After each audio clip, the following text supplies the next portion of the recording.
முருகனுக்கு அரோகரா.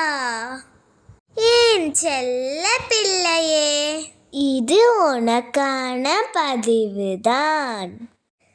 என் தங்கமே, இதை நீ முழுமையாக கேள் தங்கமே. என் பிள்ளையான நீ இது நாள் வரை பல கஷ்டங்களை அனுபவித்து விட்டாய்.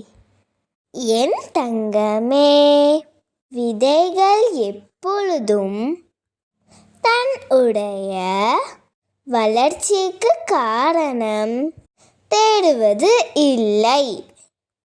நாம் விதைக்கப்பட்டோம் அல்லவா?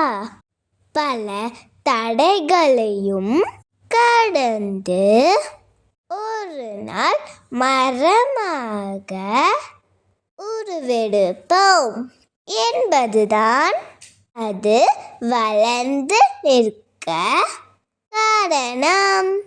தன்னை போன்று இன்னொரு மரம் வளர்ந்து நிற்கவும் வழி செய்யும். அது போலத்தான் நீயும் தங்கமே. உனக்கு சோதனைகள் பல தடப்பட்டன. அவை யாவையுமே தாண்டி நீ மரமாக வளரப் போகின்றாய். உன்னை நான் வளர்த்தி காட்டுவேன். கவலை கொள்ளாமல் நீ மகிழ்ச்சியாக இரு. மனிதர்களை எப்பொழுதும் நீ நம்பாதே. வாழ்க்கையில் உன்னை நீ ஏமாற்றிக் கொள்கின்ற முதல் விஷயம், நீ பாசம் வைத்த அனைவரும் உன் மீது பாசம் வைத்திருக்கிறார்கள் என்று கற்பனை செய்வதுதான். ஏனென்றால் அது எனக்கே நடக்காத ஒன்று. என் தங்கமே, தாராளமாக பிறர் மீது அன்பு வை. அதை திரும்ப ஒரு நாளும் எதிர்பார்க்காதே.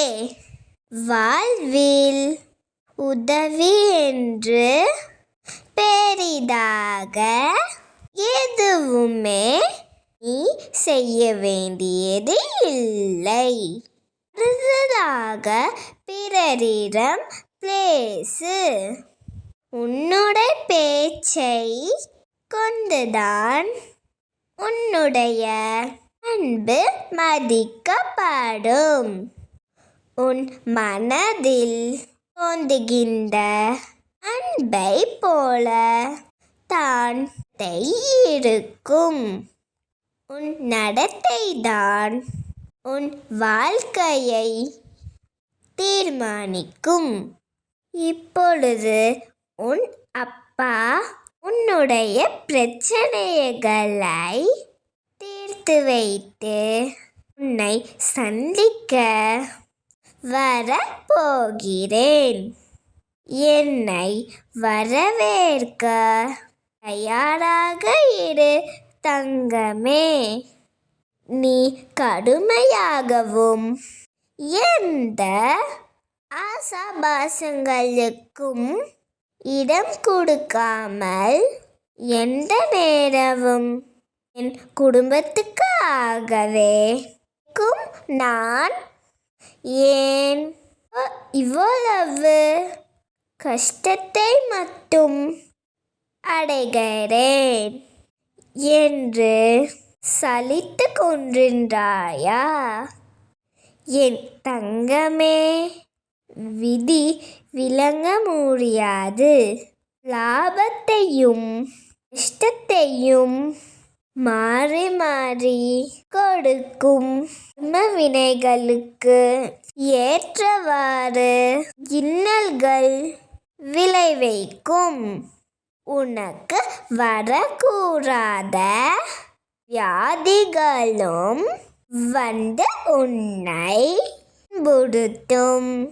கர்மவேனை வழிவரக்கமுன்று நீ முடிந்தவரை பிறருக்கு எந்த பரிபலனும் இன்றி நன்மைகள் செய்தால் விரைவில் கர்ம விரைகளில் இருந்து விடுபட்டு சந்தோஷமான வாழ்க்கை பெறுவதற்கு நான் உதவ முடியும்.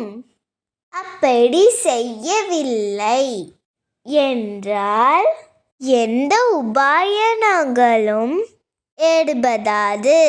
தர்மமே தலை காக்கும். மனதில் உள்ள யோதகளையும் வீண் வாதங்களையும் ஒழித்து விடு. பிறருக்கு தீன்பு எண்ணுவது தவிர தீம்புக்கு பதிலாக நன்மையை செய்.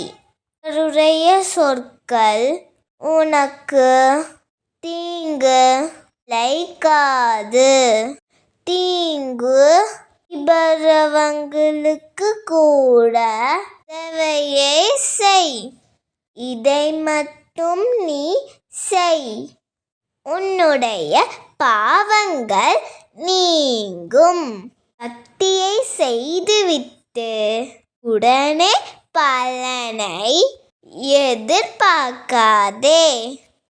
பக்தி என்பது இறை அருளையும் புண்ணியத்தையும் பெறுவதற்கான ஒரு நுழைவுச் சீட்டு.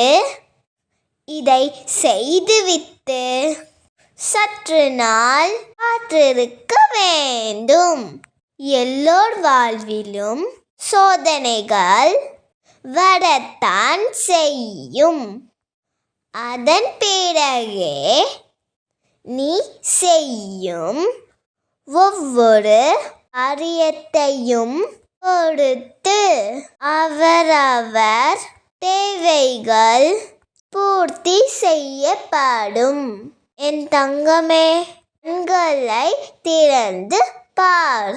நான் உன்னை தேடி வந்திருப்பதை நிச்சயமாக நீ உணர்வாய்.